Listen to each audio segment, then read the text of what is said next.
Hello students, welcome back on Conceptual Biology. I am Yogesh Saplia. In our previous video, we have discussed about the supplementary gene, that is the exception of independent assortment. In this video, we are going to discuss about complementary gene, that is another exception of independent assortment. Okay, complementary gene means that term and that condition was given by Bateson and Punnett in 1906. First, what is complementary gene?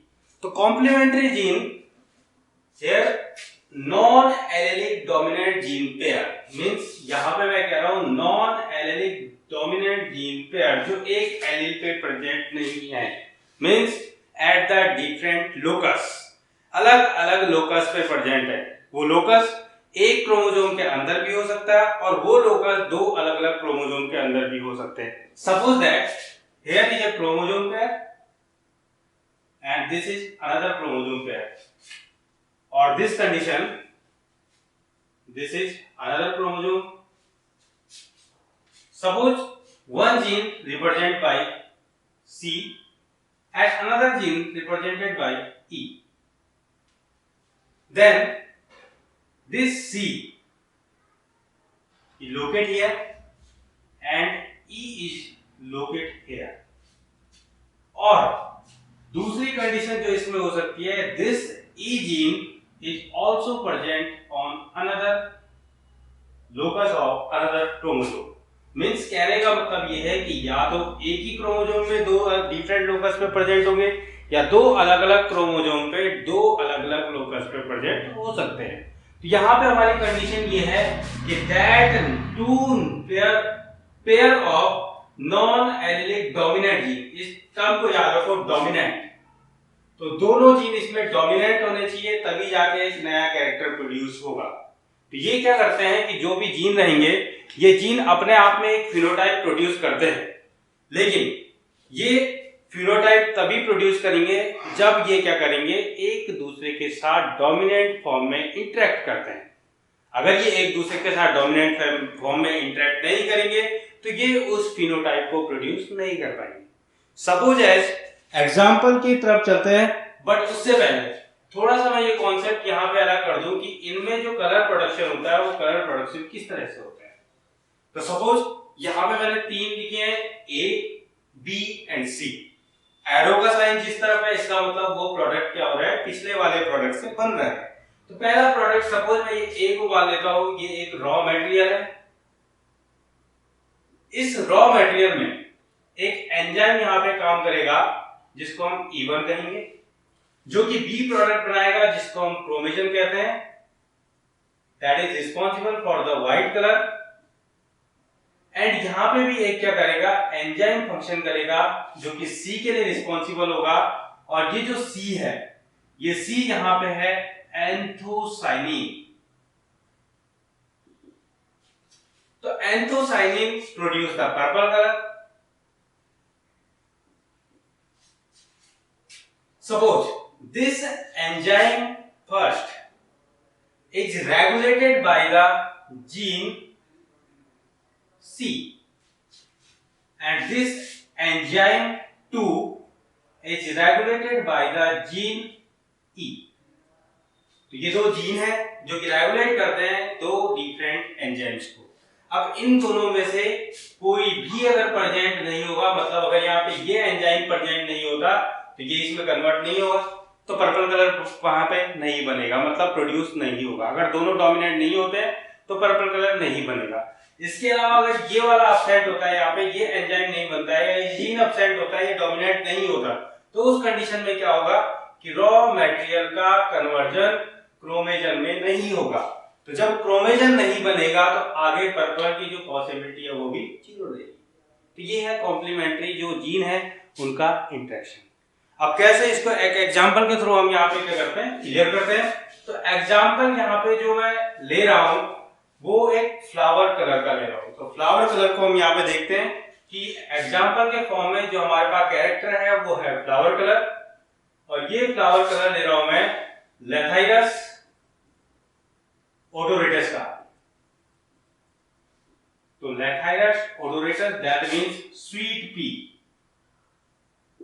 Physarum sativum Mendel ने लिया था जिसको हम garden pea कहते हैं, यहाँ पे sweet pea है Lathyrus odoratus. सपोज मैंने क्या कहा कि जब ये डोमिनेंट रहेंगे तो डोमिनेंट के फॉर्म में ये क्या करते हैं, पर्पल कलर प्रोड्यूस करते हैं, मींस एंथोसाइनिन वहां पे क्या होता है, रिलीज होता है. बट यहाँ पे कंडीशन हम पेरेंट्स की देखें तो सपोज मैं पेरेंट्स को यहाँ पे क्या करता हूँ कि दो, एक रिसेसिव और एक डोमिनेंट फॉर्म में लेता हूँ. मींस सपोज मैं यहाँ पे ले रहा हूँ, एक कैरेक्टर मैंने सी ले लिया और एक कैरेक्टर मैंने पी ले लिया, दो कैरेक्टर यहाँ पे है. ठीक है, इन दोनों जीन से पेरेंट्स मैंने बना दिए, स्मॉल सी और स्मॉल सी रहेगा. इसके साथ ही मैं यहाँ पे क्या करूंगा, सपोज इसको ई कर देते हैं चलिए, क्योंकि ई जीन हमने ऊपर लिया है तो इस वजह से यहाँ पे इसको मैं capital C sorry small C और कैपिटल ई का कॉम्बिनेशन बना देता हूँ. दूसरी कंडीशन में इसका क्रॉस मैं कराता हूँ कैपिटल सी एंड स्मॉल ई से. क्लियर समझ में आ रहा है? क्योंकि अगर मैं दोनों को डोमिनेंट लूंगा तो ये यहाँ पे क्या करेगा, पर्पल कलर प्रोड्यूस करेगा. यहाँ पे ये कलर कौन सा प्रोड्यूस करेगा, these are the white flowers and also these are the white flowers because this Lathyrus has the variety of white flowers. तो इनमें क्या होता है कि वैरायटी होती है व्हाइट फ्लावर्स की, काफी वैरायटी ये कंसीडर करते हैं. इस वजह से हम दो डिफरेंट वैरायटीज के जो व्हाइट फ्लावर्स है उनको क्या करते हैं, क्रॉस करवाते हैं. और उनके लिए मैंने यहाँ पे ये लिखे हुए हैं. अब इसमें क्या होगा कि जैसा कि हमने पढ़ा है कि लॉ ऑफ सेग्रीगेशन जो है, लॉ ऑफ सेग्रीगेशन में क्या होगा, गैमेट सेपरेशन होगा. तो वो आपको पता है कि गैमेट सेपरेशन कैसे होता है और गैमेट सेपरेशन के बाद कैसे F1 जनरेशन आती है. तो F1 जनरेशन अगर मैं डायरेक्टली इसके क्रॉस में देखूं तो एक हमारे पास कैपिटल सी आएगा, एक स्मॉल सी आएगा, देन कैपिटल ई आएगा एंड स्मॉल ई आएगा. और जैसा मैंने पहले बताया, when both the dominant gene are present then in F1 generation then they produce anthocyanin and anthocyanin give purple color to the flowers. So this is the F1 generation. तो F1 generation में हमें क्या मिला, दो white के interaction से एक purple colour का कॉम्बिनेशन यहाँ पे मिला है. Now what will be the phenotype of F2 generation. F2 generation के जो फिनोटाइप हैं वो क्या होंगे. तो F2 जनरेशन का जो फिनोटाइप है वो रहेगा आपका कि जब मैं इसे सेल्फिंग कराता हूं, जब सेल्फिंग की प्रोसेस कंप्लीट होती है, देन सेल्फिंग की प्रोसेस के बाद यहां पे हमारे पास क्या आते हैं, गैमेट्स के पेयर आते हैं, एलील्स पेयर आते हैं. तो एलीलिक पेयर कैसे बनता है, कैपिटल को ले लो, फिर कैपिटल स्मॉल को ले लो, फिर स्मॉल कैपिटल को ले लो और स्मॉल को ले लो. तो इस तरह से हम एलीलिक पेयर चार्ट बना सकते हैं. तो simple way, capital E and capital C, then capital C and small E, then small C and capital E and small C and small E. Now next, capital C capital E, capital C small C capital E and small C small E. तो ये हमारे पास क्या रहेंगे, gametes रहेंगे, mail और female gamete रहेंगे. Now next, same pattern combination. तो mail और फीमेल कैरेक्टर का कॉम्बिनेशन जो कि हमें क्या करेगा, एक फिनोटाइप बना के देगा. क्योंकि गैमेट्स जब क्या होते हैं, कंबाइन होते हैं, देन वो एक कैरेक्टर को क्या करते हैं, वहां पे कंट्रोल करते हैं या एक कैरेक्टर को शो करते हैं. Then this combination represent capital E capital E.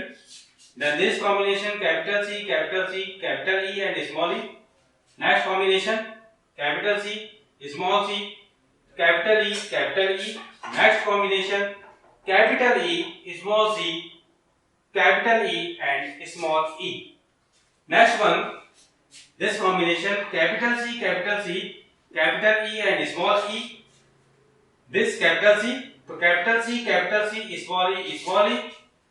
Capital C, capital E and small e, and now capital C, small e and small e.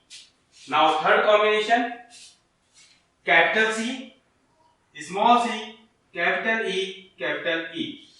Now next combination, capital C, small c, capital E and small e.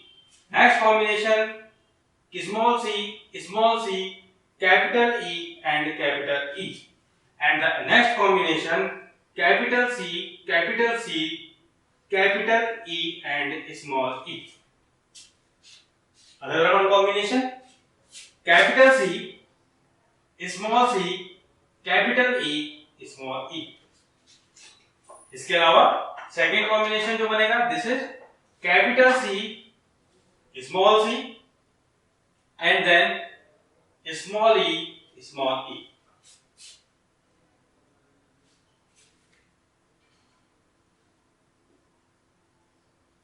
Okay, now next this is तो small C and capital E and small E. And now this is small C, small E, small E. तो ये रहा हमारे पास जो मतलब Punnett square के through हम क्या कर सकते हैं, यहाँ पे कैरेक्टर्स को देख सकते हैं. तो पुनेट स्क्वायर के थ्रू यहाँ पे हमारे पास मेल और फीमेल दो कैरेक्टर थे, जिसके अकॉर्डिंग हम क्या करते हैं, मेल और फीमेल गैमेट जब कंबाइन होंगे तो कंबाइन होने के बाद ये क्या करते हैं, हमारे पास कुछ फिनोटाइप्स यहाँ पे जनरेट होते हैं. Now F2 generation. तो इन F2 generation what are the ratios between these three white and purple, these three combinations. तो यहाँ पे मैं तीन कैरेक्टर लिख रहा हूं. एक आ गया पर्पल, जिसका हमें पता है कि दोनों जीन डोमिनेंट आने चाहिए, व्हाइट और व्हाइट. तो दोनों कंडीशंस यहाँ पे हम देख सकते हैं कि एक व्हाइट आएगा, दूसरा भी व्हाइट, और तीसरी कंडीशन यहाँ पे क्या करते हैं, दिखाई देती है पर्पल. तो मतलब दो एपिनियंस हमें दिखाई दे रहे हैं फिनोटाइपिक रेशियो में. एक दिख रहा है पर्पल और दूसरा दिख रहा है white.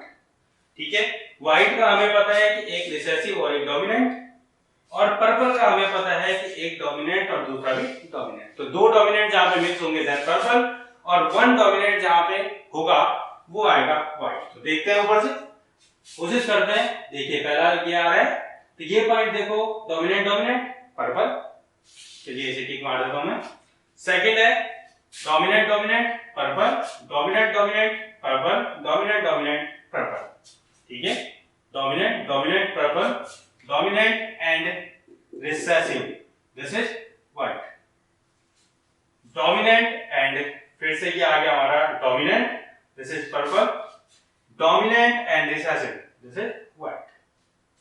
Dominant purple, dominant purple, dominant recessive dominant, that is white. Recessive dominant, that is white.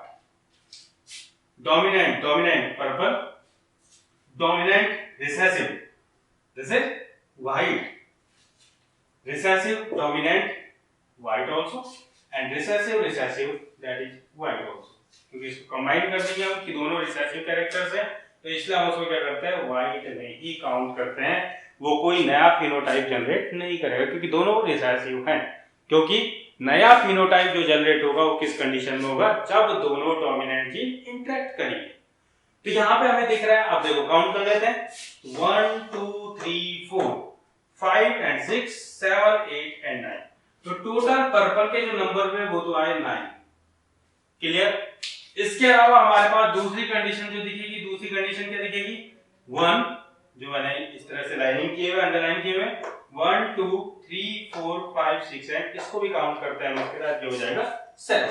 तो 7 जो हमारे पास इसमें रहेंगे वो रहेंगे व्हाइट. तो means the phenotypic ratio in F1 generation in the condition of this complementary gene is 9:7. Means another modification of independent assortment law. जो last के 3 थे, they are combined and produce a single phenotype, that is white. So guys, this is our video. Please like, share and subscribe this. Thank you for watching my videos.